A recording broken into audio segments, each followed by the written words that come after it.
الصلاۃ والسلام علیہ یا رسول اللہ حضرت امام اعظم ابو حنیفہ رحمۃ اللہ تعالی علیہ روایت کرتے ہیں کہ ہم حضرت علقمہ اور حضرت عطا بن ابو رباح کے ساتھ تھے، اور اسی طرح کی حدیث جو ہے اسی مفہوم کی ملتی جلتی سے ابو داؤد شریف میں ہے، اور اسی طرح کی حدیث جو ہے ترمذی شریف میں نقل کی گئی ہے۔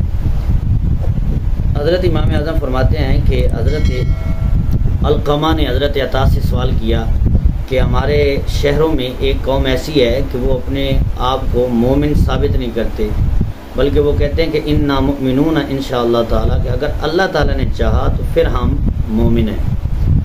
تو فرمایا کہ ان کو کیا ہے، وہ کیوں نہیں ایمان ثابت کرتے، اپنے آپ کو مومن کیوں نہیں کہتے؟ تو حضرت علقمہ نے کہا کہ وہ کہتے ہیں، اس قوم کی بات کر رہے ہیں کہ وہ کہتے ہیں کہ اگر ہم اپنے آپ کو مومن کہیں تو پھر ہم اپنے اوپر جو ہے وہ جنت ثابت کر رہے ہیں۔ تو حضرت عطا نے فرمایا کہ سبحان اللہ تعالی، فرمایا اللہ تعالیٰ پاک ہے، اللہ تعالیٰ کی شان ہے۔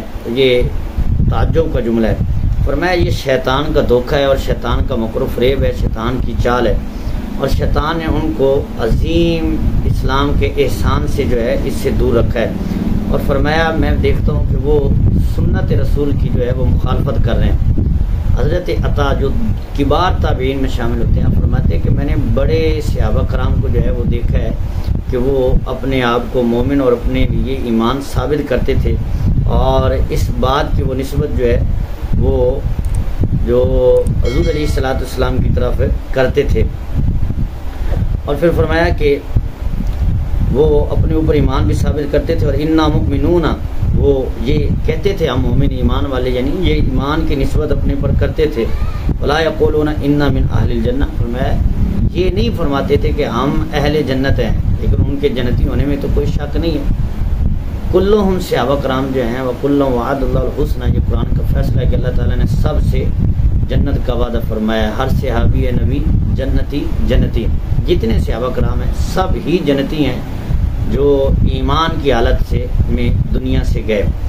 تو فرمایا کہ وہ صحابہ کرام کو ہم نے دیکھا ہے کہ وہ اپنے لیے جو ہے ایمان ہے ثابت کرتے تھے اور مومن کہتے تھے اپنے آپ کو۔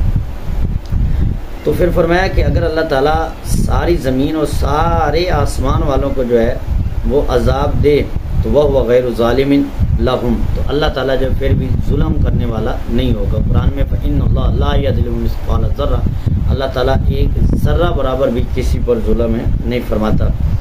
تو کہا جی ایسا ہی ہے۔ اور پھر فرمایا کہ یہ حضرت علقمہ کہتے ہیں کہ یہ تو ہمارے نزدیک عندنا عظیم، یہ تو ایک بڑی بات ہے۔ فکیف نعرف ھذا، ہم اس کو کیسے سمجھیں گے؟ یہ فرمایا کہ ہماری سمجھ میں نہیں آ رہا۔ تو فرمایا کہ یہ اہل قدریوں کا، یعنی یہ ایک فرقہ گزرا ہے جس کو قدریہ کہتے ہیں، فرمایا یہ ان کی بات ہے، اپنے آپ کو ان سے بچاؤ۔ فرمایا وہ ایسے قدریہ فرقہ جو ہے اس کی یہ ایک دور میں گزرا ہے، اور اس کا ذکر حدیثوں میں آتا ہے، سرکار نے ان پر لعنت فرمائی ہے۔ اور فرمایا اللہ تعالیٰ کی بھی لعنت، اور جتنے نبی گزرے ہیں ان کی بھی ان پر لعنت ہے جو تقدیر کا انکار کرتے۔ قدریہ اس فرقے کو کہتے ہیں جو تقدیر کا انکار کرتے، وہ کہتے ہیں کہ تقدیر کوئی نہیں، بندے نے جو کرنا ہے وہی کچھ لکھا جائے گا، اس کو قدریہ کہتے ہیں۔ وہ تقدیر کا انکار کرتے تھے۔ اور ایک فرقہ گزرا ہے جبریہ، اور جبریہ کا عقیدہ یہ تھا کہ بندہ مجبور ہے، جو لکھ دیا گیا ہے وہ کرنا ہے، جبکہ اہل سنت و جماعت کا عقیدہ ہے نہ بندہ مجبور ہے اور نہ ہی تقدیر کا انکار ہے، تقدیر بھی برحق ہے، اور بندے کو اللہ تعالیٰ نے جو ہے وہ عقل عطا فرمائی ہے، نیکی کی بھی اور بدی کی بھی۔ تو قدریہ جو ہیں ان پر جو ہے وہ لعنت کی گئی ہے۔ تو فرمایا کہ اللہ تعالیٰ جو ہے وہ غیر ظالم ہوگا، تو انہوں نے اس کی، یعنی حضرت علقمہ نے اس کی وضاحت طلب کی کہ یہ تو بڑا عظیم معاملہ ہے ہمارے لیے۔ تو فرمایا یہ قدریوں کا جو چال ہے اور ان کا عقیدہ ہے وہ گمراہ لوگ ہیں، فرمایا اپنے آپ کو ان سے بچاؤ۔ فرمایا کہ اللہ تعالیٰ نے نہیں فرمایا کہ قل فللہ الحجۃ البالغہ فلو شاء لہداکم اجمعین، فرمایا محبوب اللہ تعالیٰ کی ان کے لیے جو ہے واضح حجت ہے، اور فرماؤ کہ اگر اللہ تعالیٰ چاہے تو سب کو ہدایت عطا فرمائے۔ تو حضرت علقمہ نے عرض کیا اشرح اے عطا، یعنی جن سے وہ سوال کر رہے تھے کہ اس کی وضاحت فرمائیے۔ ایسی وضاحت فرمائیے کہ ہمارے جو ذہن میں دلوں میں شبہات پیدا ہو رہے ہیں وہ دور ہو جائیں رضی اللہ تعالیٰ عنہما۔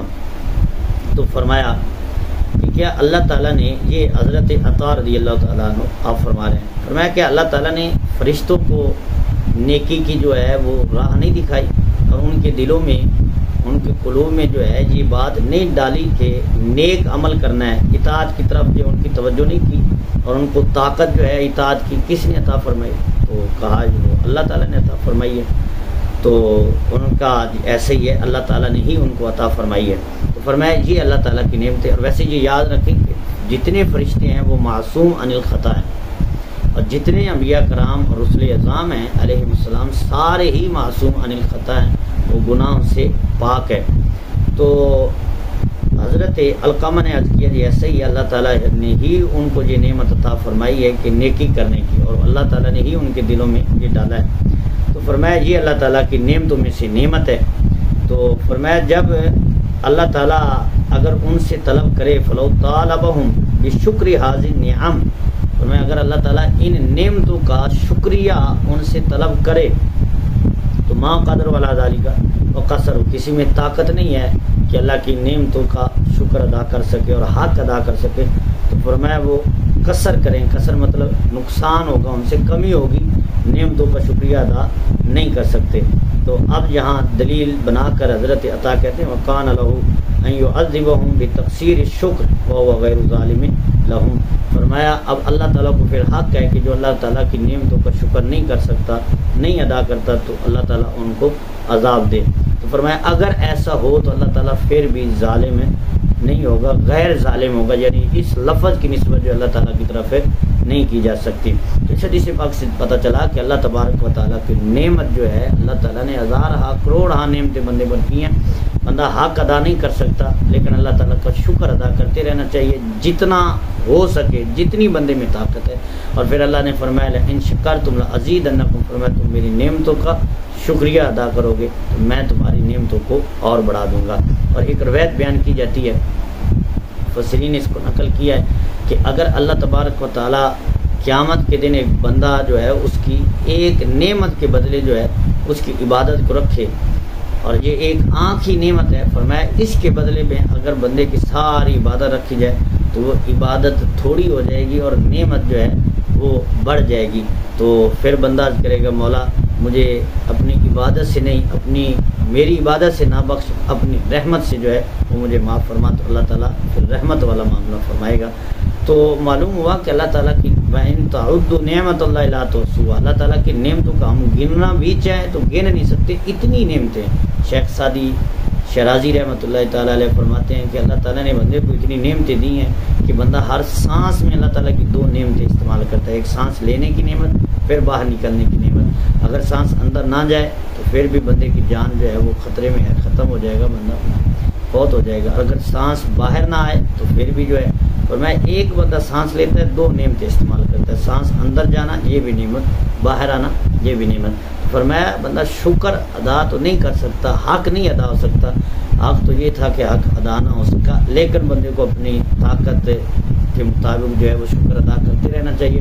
اور شکر کی پھر دو نعمتیں، ایک شکر ہوتا ہے زبان سے کہ بندے پر کسی نے احسان کیا، بندہ اس کا شکریہ ادا کرے، اللہ تعالیٰ نے نعمتیں کی اس کا شکریہ ادا کرے۔ اور دوسرا شکریہ ادا ہوتا ہے، شکر ادا کرنا ہوتا ہے اعضاء کے ساتھ، وہ اعضاء کے ساتھ شکریہ یہ ہوتا ہے کہ بندہ فرما برداری کرے۔ تو اللہ تعالیٰ کی اتنی نعمتیں ہیں کہ بندے کا حق ہے کہ بندہ اللہ تعالیٰ کی ہی جو ہے وہ عبادت کرے، اس کی بارگاہ میں سجدہ ریز ہو۔ اللہ کی بارگاہ میں سجدہ کرنا یہ بھی اللہ تعالیٰ کا گویا کہ شکر ادا کرنا ہے۔ تو اللہ تعالیٰ